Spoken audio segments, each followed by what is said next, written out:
Nice work there. Thank you. Did you make any friends? No. Oh, that's a shame. Because I could see some potential for some bonding that... Yeah, I didn't really, it wasn't really very fun. There was a lot of yelling. And you know, you can yell in your real life, you can yell at work. Yelling isn't really the way to get through to anybody, though. That's kind of what I found out. Yeah. But, you know. I like softly swearing at people. I was suspicious that a lot of them didn't have jobs to begin with. That's true. How can you take off something you don't have, Kennedy? Ask a nudist. You know what nudists always bring, which I think is fascinating, a towel. Yeah, it is true. And an ointment.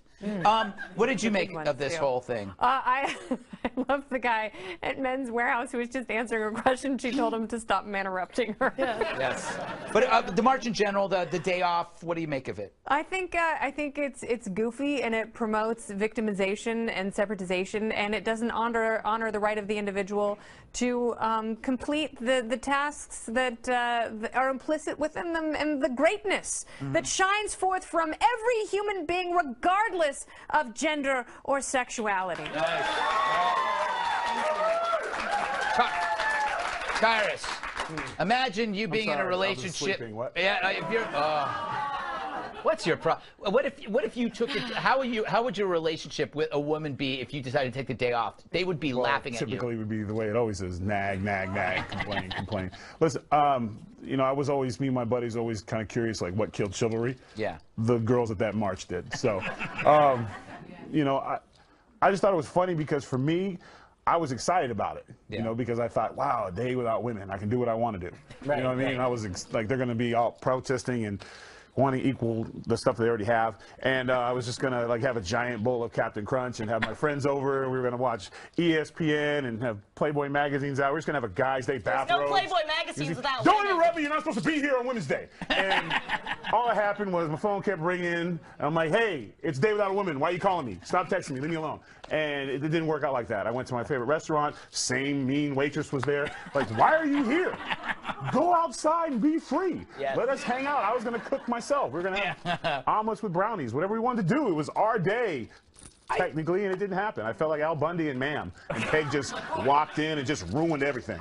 You know, Walter, I have a theory that women are harder on women than men are, and I think like this kind of, like, what about the bitterness directed at women who don't join women? Like, teachers take off and they come the next day and see a teacher that didn't take the day off. How do they treat her? It's like you have to, it's like I feel that this actually hurts the people that decided not to take the day off. Well, let's get real serious. My wife teaches journalism at UNLV, which is a big public school, big institution that serves immigrant, first in their family, college students, and she has 30 kids to teach there. Right. You know, if she had not showed up that day, 30 immigrants wouldn't be getting an education. I think it was a terrible, classist, ridiculous, boneheaded move. Now, also it was bad for me because I went to Hooters that day. And it's like, if you want hot wings, that busboy over in the corner has a tray. So because I'm living in Las Vegas, then I go down to the Spearmint Rhino Strip Club. I got a friend from out of town, and it's like a dog act. It's a poodle playing a glockenspiel, and a fat guy who like painted a mouth around his belly button and was going, "Hello, welcome to," you know, Jerry, yeah. And I was like, this Day Without a Woman is awful. You know, how come the only activists in Las Vegas are also strippers? You know. Oh my God. Glad well, you know what? I think we've learned something today, and I don't know what it is. So we're going to take a break. Up next, a story so jarring you want to fill it with your grandma's peaches. I like that one. Is your TV spying on you? And in a related story, is your toaster sleeping with your Roomba? But first, a word from our sponsor. Tonight's show is sponsored by Uncrappables. It's those designer babies incapable of soiling themselves. With Uncrappables, you get all the fun of a baby with none of the mess. Uncrappables, coming soon in the year 2032.